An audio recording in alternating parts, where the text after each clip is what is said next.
ஆளு இடத்த விட்டு நவண்ட மாதிரியே இல்ல. நானும் பாத்துக்கிட்டே இருக்கேன். எழுப்பி போவியே போவியே போவியே அப்படின்ட்டு தம்பிமார் வீட்டுக்கு 3 மாசம் ஆகி போச்சு. டேரா போட்டுக்கிட்டே இருக்கீல. உங்களை கிடந்து எனக்கு சோறு போட்டு முடிய மாட்டுக்க. வயசு போக போக ஹெல்த் இன்சூரன்ஸ் கூட வயசு பிரீமியம் கூடுது. உங்களுக்கு ஹெல்த் இன்சூரன்ஸ் கூட எங்களால எடுக்க முடியல. இவங்க 2 பேருக்கிட்டையும் பங்கு கேட்க மாட்டுக்க. பங்கு கேட்க அவங்களும் தரமாட்டுக்கான். நீங்க என் வீட்டுல வந்து சொத்தை தின்னுக்கிட்டு இருப்பீங்க போல 3 மாசம். எழுப்பி மறுவாதியா போயிருங்க. என்கிட்ட ஏச்சு வாங்கிட்டு போயிடாதீங்க நான் சொல்லிட்டேன். ஐயா 3 மாசம் முடிய இன்னும் 10 நாள் இருக்குல்ல ஐயா. 10 நாள் இருக்குன்னா இன்சூரன்ஸ் பைசா தந்தானோ அந்த 10 நாளுக்குள்ள உங்களுக்கு சாப்பாடு பைசா வேணா மிச்சம் படிப்பீங்களா? அதுல நாங்க பள்ளி போச்சொல்லு செறையா இருக்கு. ஐயா ஒரு 10 நாள் இன்னும் இருக்கே ஐயா. அவ பொண்டாட்டி பார்க்கவே மாட்டா. கஞ்சி கூட தர மாட்டா ஐயா. சரி, அதுக்கு இப்ப என்ன செய்யணும்? நான் இங்கே இருக்கேன். போன மாசத்துக்கு சுகர் வந்து எல்லாம் செக் பண்ணிருக்கு. எவ்வளவு செலவா இருக்கு?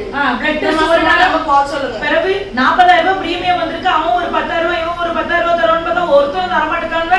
இவங்க உங்களை வந்து நான் கடந்து பார்க்கணுமோ? இதுல வேற இவங்க சட்டை போடுவாங்க, இஸ்திரி போடாம பட மாட்டாங்க. இவங்க சட்டை இஸ்திரிக்காரனுக்கு 300 ரூபாய் கொடுக்கணும். வெளியே போனோடனே இவருக்கு நியூஸ் பேப்பர் வாசிக்காம இருக்க மாட்டாரு. அதுக்கு உடனே அந்த நியூஸ் பேப்பர் காரனுக்கு நாங்க பைசா கொடுக்கணும். வீட்டுக்கு காப்பி குடிக்கிறது காரனுக்கு கடையில போய் குடிக்காது. சாயா குடிக்கிறது சாயா கடைக்காரனுக்கு பைசா. இதுல இப்ப உங்களுக்கு 78 பைசா. இதுல இவங்க பாட்டு கேட்காம இருக்க மாட்டாங்க. ஒரே பெருக்கு மான்ஸ் பாட்டு போட்டுக்கிட்டு அதுல இவங்களுக்கு ரேடியோ வேற இருக்க லட்சணத்துக்கு. ஐயா அன்னைக்கு ஆர்மியில வேலை பார்த்து சம்பாதிச்சு பென்ஷன் வருதுல 50,000 கொண்டு பஸ் ஸ்டாண்ட்ல கொண்டு விட்டுட்டு வாங்க. மரியாதையா பையன் எடுத்துட்டு வந்துருங்க நான் சொல்லிட்டேன். கார் எடுத்துட்டு வெளியே நின்றுட்டு இருக்கேன். நான் டென்ஷன் ஆக்காதீங்க. அடிச்சு கூட்டிட்டு போனா கூட்டிட்டு போயிருவேன் நினைச்சுக்கிடுங்க. இருக்க ஆளுகள் லட்சணம் பாக்குறதுக்கு ஆள் இல்லையா? பொண்டாட்டி போய் சேர்ந்த இடத்துல போய் சேர்ந்துடணும். ஐயா யாரது வந்துட்டாரு? கொஞ்ச நாள் சந்தோஷமா இருக்கலாம்னு பார்த்து வந்துருவாரு. உங்க மாமா இங்க இல்ல. உங்க மாமா வேலையை போயாச்சு. நான் 10 நாள் ஒரு எங்க அம்மா வீட்டுல போய் இருந்துட்டு வரலான்னு பார்த்தா இப்ப பார்த்து வந்துட்டு இருக்கீல. கொஞ்சம் கூட என்ன நிம்மதியா சந்தோஷமா இருக்க விட மாட்டேல. இனி உங்களுக்கு ஆக்கி போடுறதுக்கே எனக்கு 24 மணி நேரம் ஆகும். ஒரு மணிக்கு ஒருக்க காப்பிய பேரு டீய பேரு பழம் ஜூஸ் வேற இது கடையில ஆப்பிள் ஜூஸும் பாப்பா உங்க மகன் எங்க அப்பாவுக்கு அப்படி போட்டு கொடுக்குது. என் உயிரை வாங்கறதுக்கே இருக்கிற போய் தொலைய வேண்டியதானே. அந்த டைம் முடிஞ்ச உடனே இங்க உடனே வந்துடணும். நமக்கு ஆக்கி போடுறதுக்கே எனக்கு முடியாது. உன் கொண்டாடி போன இடத்துக்கு நீ போக வேண்டியதானே. எதுக்கு இருக்கிறது? இருக்கிறது ஒண்ணுதான், சாவுதும் ஒண்ணுதான். அவன் அங்கிருந்து வெட்டி விட்டாலும் அந்த பகுதிக்கு போயிட வேண்டியதானே. குளம் இல்லையா இந்த இடைக்கு இந்த ரயில்வே தண்டவாளம் இல்லையா? எத்தனை பஸ் போகுது? அதுக்குள்ள கொண்டு தலைய வைக்க வேண்டியதானே. அந்த வாட்சிக்கிறது மனுஷன் குளப்புல மண்ணடி போட வந்துட்டான்.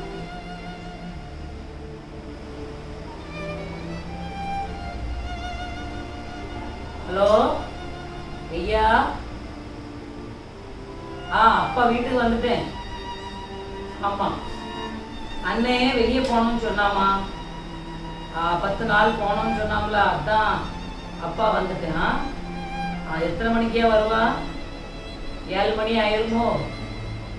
சரி பார்த்து வாமா. சரி.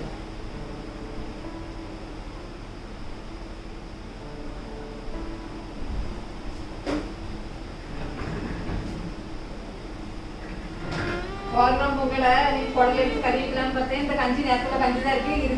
தேவைன்னா புளி இல்லை சும்மா ஆயிடும். குடல எடுத்து குழம்பு வைக்கலான்னு பார்த்தா இங்க வந்தாச்சு. எப்படி மோப்படுத்து வந்துட்டே போல.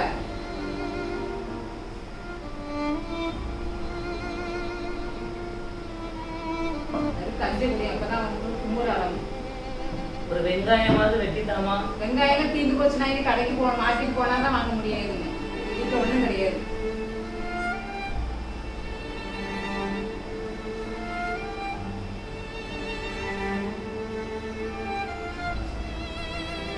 சாப்பிடும் அப்பதான் கும்புற அடங்கும்.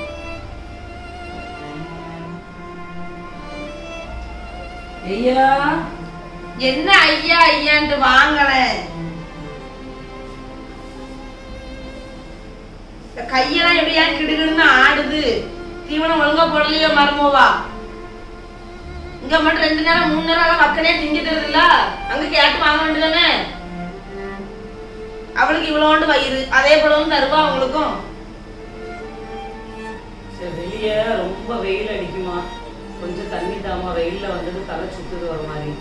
இங்க வந்த உடனே உங்களுக்கு தண்ணி வேணும், ஜூஸ் வேணும், எல்லாம் கேட்டிருக்கேன். என்னங்க வாய் வச்சு குடிக்காம குடிங்க, அண்ணாந்து ஊத்துங்க.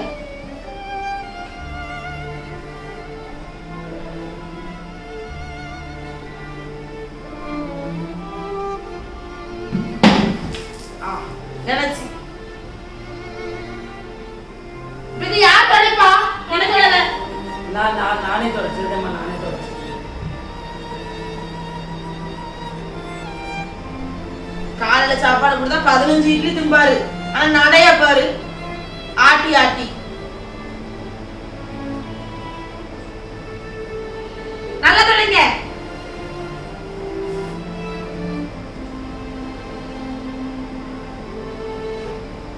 நாங்க கொஞ்சம் எடுத்துக்கலைங்க.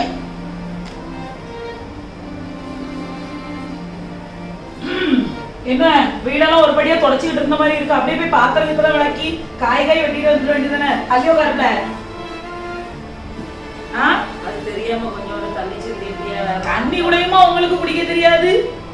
கை தவறி விழுந்துச்சு. அது மருமக போட்ட சாப்பாட்டுல அப்படி கையை ஆடிட்டான். அப்படி இந்த பையில என்னத்தான் வச்சிருக்கீங்க? ஒரு 4 அழுக்கு மூட்டை துணியையும் வச்சுக்கிட்டு, ஒரே அக்குளுக்குள்ள வச்சுக்கிட்டு, எப்ப பார்த்தாலும் ஏதோ உள்ள சொத்து பத்திரத்தை வச்சுக்கிட்டு இருக்கிற ரேஞ்சில. அதுல ஒரு போன்ல இருக்கு. இந்த போன் யார் வேணுந்தா? அது அம்மா போட்டோ வச்சிருந்தாங்க, அது விழுந்து சவுண்ட் கேட்டுச்சு. அம்மா போட்டோ உழுந்த சவுண்ட் எல்லாம் இவருக்கு கேட்கும். ஆழ்வல் இருக்கிற அம்மா போட்டா பாக்கையில அம்மா கூட பேருக்க வேண்டியதானே? அப்ப அவ்வளவு பாசம் இருந்து அப்படின்னா நமக்கு சோறு போடுறதுக்கு நமக்கு ஆள் இல்லையே. முதல்ல காலத்துல புருஷத்தாக்கி பொண்டாட்டியும் சேர்த்து அடக்கம் பண்ணிடுவாங்களா ஐயா? ஆனா ஏன் உங்க அப்பா மட்டும் சாவல? அது கேட்போம் அமைதியா. நான் என்ன சொல்லுதேன்னாப்பா, நம்ம அப்பா அம்மா இறந்து போச்சு, அப்ப நமக்கு சோறு போடுறதுக்கு நமக்கு யாரும் கிடையாது. நம்ம 3 பையனோட பெற்றிருக்கோம். நம்ம ஒவ்வொரு நாளும் ஒவ்வொருத்தர் வீட்டுக்கு நம்ம போறோம் வாரோம். அப்போ நமக்கு வந்து சோத்துக்கே இவ்வளவு திண்டாட்டமா இருக்கும் அப்படின்னு நமக்கு தெரிஞ்ச உடனே நம்ம என்ன செய்யணும், நல்லாவே மானஸ்தையும் சோத்துல உப்பு போட்டு திங்குதவரை என்ன செய்யணும், டக்குன்னு தூக்குல தொங்கிட்டு முசுர மாச்சிடணும். அதுதான் ஒரு நல்ல மனுஷனுக்கு அழகு. என்கிட்ட பத்தி ஏச்ச வாங்குறது என்ன பாருங்க, 3 மாசம் நான் சோத்த போட்டதுக்கு அப்புறமும் அவ அன்னிக்காரி, அவ தம்பி பொண்டாட்டிக்காரி அவ அம்மா வீட்டுக்கு போறான்னு சொல்லி உங்களை திருப்பி நான் 10 நாள் இருந்து பார்க்க வேண்டியது இருக்கு. எனக்கு எவ்வளவு தலையெழுத்து சொல்லுங்க. நான் எனக்கு ஒரு பொண்டாட்டி இருக்கு, எனக்கு என் குடும்பம் முட்டி இருக்கு, பார்க்க வேண்டாமா? 24 மணி நேரமும் உங்களே நான் நடந்து கெட்டி நான் அழணுமா சொல்லுங்க? இதுல வேற இவருக்கு கண்ணு தெரிய மாட்டுக்கு, அதுக்கப்புறம் கண்ணாடி வாங்கி கொடுக்கணும், அதுக்கப்புறம் நியூஸ் பேப்பரை வாங்கி கொடுக்கணும், அதுக்கப்புறம் இங்கே வந்து சாயா கடையில 4 ஃப்ரெண்டு மாதிரி பிடிச்சு வச்சுக்கிட்டுதாரு. கை செலவுக்கு ஒரு 100 ரூபாய் தேவைப்படுது இவருக்கு. வாட்ச் வேற வாங்கணும், வாட்ச் ரிப்பேர் ஆயிட்டா வாட்ச் கடையில நின்றுகிட்டு போன் அடிக்கிறாரு. 3 வீட்லயும் விதவிதமா சாப்பிடுதாங்களா? அப்புறம் அவங்களுக்கு என்ன? அது ஆனா நல்ல வாழுது. நம்மளாம் இவன் கையில சோத்த தின்னுக்கிட்டு சீரழிது. ஆனா நீர் இருக்கே பாருங்க, இங்க 3 மாசம், அங்க 3 மாசம், அங்க 3 மாசம், இங்க 3 மாசம், வகை வகையா 3 மருமக கையில தின்னு நல்லா கொழுத்த கன்று போலதான் இங்க இருக்கிய.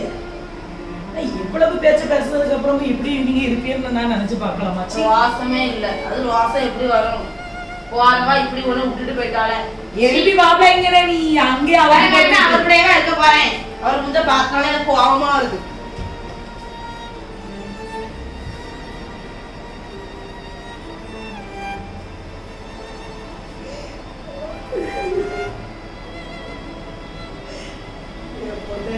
போதே நானும் பேச என்ன பாடுபட வேண்டும். இந்த பிள்ளைகளை எப்படி வளர்த்தேன், நான் எப்படி எல்லாம் வளர்த்தேன். இந்த 3 பிள்ளைகள் பிறந்திருக்கும் போது ஆம்பளை பிள்ளை பிறந்திருக்கு. உங்களுக்கு என்ன நேம் போற, உங்களுக்கு என்ன நேம் போற? 3 சிங்க குட்டின்னு சொன்னா, இப்ப இது 3 சிங்கமும் என்னைய கடி கடி என்னைய பீது போடுது. கடவுளே, சாவு வந்துட்டா எனக்கு நல்லா இருக்கும். நான் தனியா இருந்து ஒவ்வொரு வீட்டுலயா 3 இந்த நிலைமை ஆண்டவரே யாருக்குமே வரக்கூடாது.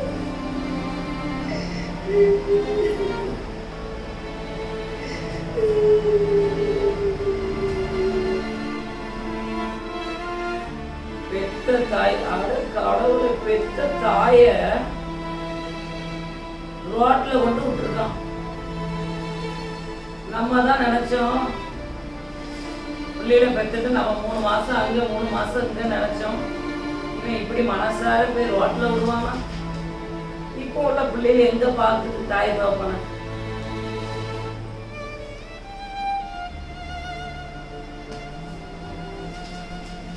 என்ன வாசிய கேட்டுதான் இருந்தேன் உங்க வாசிப்பு திட்டத்தை. ஐயோ கருத்து பார்ப்போம். திருப்பி ஒரு நேரம் சத்தமா வாசிங்க. எப்போடி இவை தள்ளி உட்காருறதுக்குள்ள அப்பப்பப்பப்பா. என்ன வாசிய? தாய கொண்டு ரோட்ல விட்டுட்டான் ஐயா. ஆமா ஆமா ஆமா.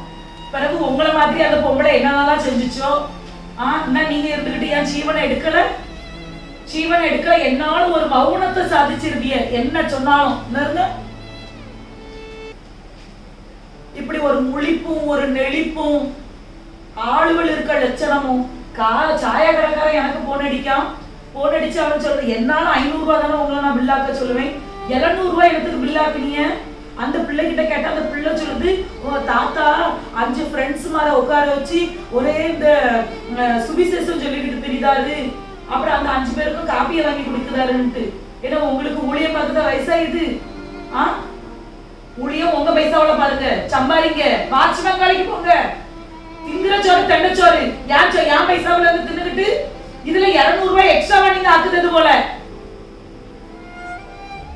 என்ன விட்டாச்சுன்னா ஓவரா நீ பேசிக்கிட்டு இருக்கா?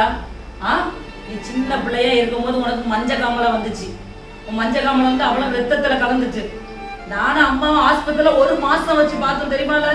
நாங்க எத்தனை இடத்துல உனக்குன்னு பிரேயர் பாயிண்ட் எழுதி போட்டிருப்போம் தெரியுமால. அந்த காலத்திலேயே 2 லட்சம் ரூபாய் செலவு பண்ண உனக்காக என் பிள்ளை எனக்கு வேணும்னு சொல்லி அவ்வளவு நான் பாடுபட்டு உங்களை வளர்த்துருக்கேன். இன்னைக்கு நீ கடையில சாயா அடுத்தவனுக்கு வாங்கி கொடுத்தா 100 ரூபாய் 200 ரூபாய் பில்லு கூட போட்டான்னு என்னன்னு கேட்கா. உன்னை நான் படிக்க வச்சதுக்கு இந்த 200 ரூபாய்க்கு நீ என்ன கணக்கு பார்க்கல? உங்க அம்மா இருக்கும்போது நான் எப்படி இருந்தேன்ல. ஆமா, பெரிய படிப்பு படிக்க வச்சிய, MBA படிக்க வச்சிருக்கிய. MBA இப்ப மிஞ்சு போனா எவ்வளவு செலவாகும்? 1ஆம் கிளாஸ்ல இருந்து MBA வரைக்கும் குறைஞ்சபட்சம் எவ்வளவு செலவாகும்? அதுதான் திண்ணே அதிருப்தியில நீங்க தான் வீட்டுக்குள்ள இருந்து உங்களுக்கு மாத்திரை மருந்து எல்லாம் சத்து கண்ணாடி கிண்ணாடி அது இதுன்னு சொல்லி இல்ல ஒரு கிளாஸ் தண்ணி தந்தா 4 ஏச்சு அந்த தண்ணியை குடிக்க மனசு வருமால. அப்ப எதுக்கு இருக்கிய இந்த பேச்ச கட்டிட்டு எதுக்குப்பா இருக்கணும்? அப்போ எதுக்குப்பா இருக்கணும்? சின்ன தம்பி வீட்டுக்கு போக மாட்டியா, 3ஆவது தம்பி வீட்டுக்கு போக மாட்டியா, யார் வீட்டுக்குள்ளே இருந்துகிட்டு யார் குடியவே கெடுத்துக்கிட்டு எதுக்கு இருக்கியா? அப்போ அங்க இருந்து இப்ப நல்லா 3 மாசம் ஆயிட்டு அவன் என்னைய விரட்டி விட்டு நான் இங்க வந்திருக்கேன். அப்போ அங்க தானப்பா நீங்க இருக்கணும். தேவையில்லாம இங்கதான் வந்து இருந்துகிட்டு என் உசுரை கடத்தி என் குடியை கெடுத்துக்கிட்டு இருக்கிய. 3 மாசம் ஆனோடனே அவன் பையன் தூக்கி என்னைய விரட்டி விட்டுருந்தான். சின்னவன் வீட்டுக்கு போனா அவன் 3 மாசம் ஆகுதுக்குள்ள அவன் கொண்டாட்டி என்னைய விரட்டி விட்டுருந்தான். இதுல 3 பிள்ளைகளை நான் ஒரு ஆளா வளர்த்தேன்ல. நானும் அம்மாவும் சேர்ந்து ஒரு ஆளா 3 பிள்ளைகளை வளர்த்தோம். ஆனா இப்ப நான் ஒத்தைக்குதான் இருக்கேன். உங்க 3 பேரால எங்கேயும் பார்க்க முடியல. அங்க எங்கேயுமா தள்ளி அம்மா விடுதிய நான் வளர்த்ததை நினைச்சு பாருங்க. இந்த அழுவை நீங்க அழ வேண்டாம்ப்பா. சூழ்நிலையை புரிஞ்சு நம்மளே அமைஞ்சுக்கிடணும். பை நிறைய மாத்திரையை வச்சிருக்கிய. ஒரு 50 மாத்திரையை போட்டுட்டீங்கன்னா நைட்டு படுத்த மாதிரி இருக்கும். காலையில நம்ம செத்து போவோம். அப்ப நமக்கு இருக்க இடம் இல்ல, சாப்பிட இடம் இல்ல, கஷ்டமா இருக்கு அப்படின்னா நம்ம நமக்கு முடிவு நாமளே தேடிக்கிடணும். இயற்கை மரணம் தேடி வராது. நம்ம அடுத்தவங்களுக்கு உபகாரமா இருக்கணும் இல்லையா? பௌத்திரியமா நம்ம இருக்கப்படாது என்னைக்குமே. நீங்க 3 பேருக்கு பாரமா தான் இருக்கிய. அவன் குடும்பத்தை கெடுத்துக்கிட்டு.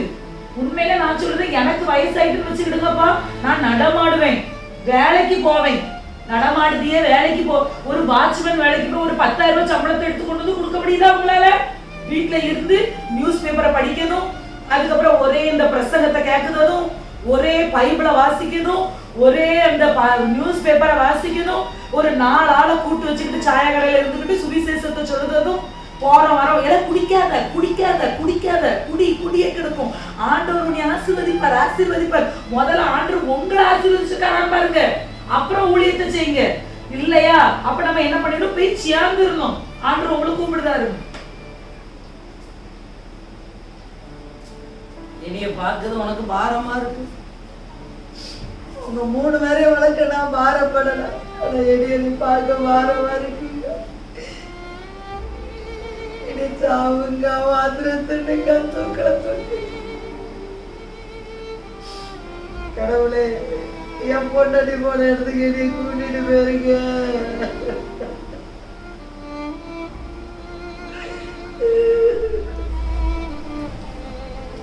மணி எத்தனமா?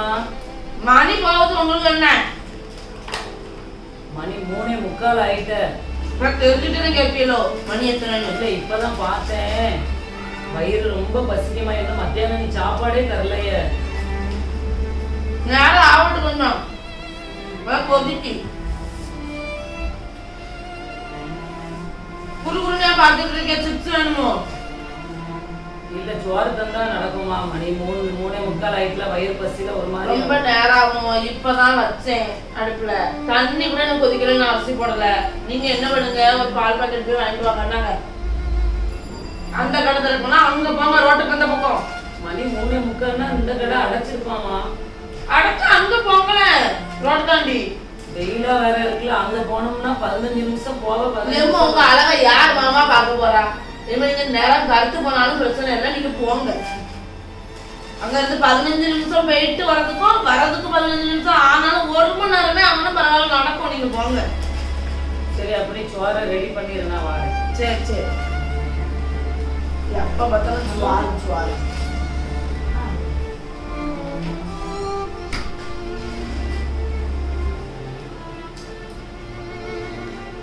நம்ம பால் இவ்வளவு நேரமா வரதுக்கு ரொம்ப வெயிலா இருக்குல்ல, அதனால ஒரு இடத்துல ஒரு 10 நிமிஷம் இருந்துட்டு வந்தேன். சோறு ரெடி ஆயிட்டா? சோறு இன்னும் வேவலை. இன்னும் வேவலையா? தலையெல்லாம் சுத்தணுமா எனக்கு? ஒரே ஒரு நாள் சாப்பிட செத்தம்மா பெரிய பிறகுதாம்மா ஒரு நாள் சாப்பிட. நான் சாப்பிட மாட்டேன். நான் என்ன சொல்றேன், வெளியில திண்ணையில ஒரு போன்ல தண்ணி இருக்கு, எடுத்து குடிச்சு அடக்கலாம், படுத்துடுங்க. பசிக்காது, தூக்கம் வந்தாக்கி பசிக்காது. தண்ணியாவது எல்லாத்துக்கும் வச்சிருக்கா? கடவுளே, இதுக்கு என் ஜீவனை நீங்க எடுத்துட்டீங்கன்னா எனக்கு நல்லது. வாழ்க்கையிலே எனக்கு போராட்டமா. என்னப்பா வந்துட்டீங்களா மறுபடி? ஐயா 3 மாசம் ஆயிட்டல ஐயா.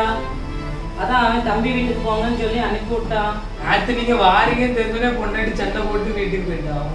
என்னையா சொல்லுதா? 3 மாசம் கழிச்சுதான் வருவேன் அப்படின்னு. நீங்க ஏன்ப்பா வந்து ஏன் உயிரை எடுக்கீங்க? நீங்க அண்ணன் வீட்டுக்கு போக வேண்டியது. ஐயா அவன் வீட்டுல இருந்துதானே ஐயா அப்புறம் சின்ன அண்ணன் வீட்டுக்கு போனேன். இப்ப சின்ன அண்ணன் வீட்டுல இருந்து உன் வீட்டுக்கு வந்திருக்கேன். இப்ப நீங்க தயவு செஞ்சு போயிருங்கப்பா. எங்க வீட்டுல சண்டை நடந்துட்டு இருக்கீங்க. நீங்க எந்திங்கப்பா. நீங்க சொன்னா கேட்க மாட்டீங்க. ஐயா இருக்கேன் ஐயா, நானே ஐயா இருக்கேன் ஐயா, அப்பா இருக்கேன் ஐயா.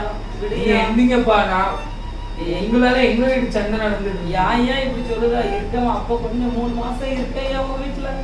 போங்கப்பா நீங்க.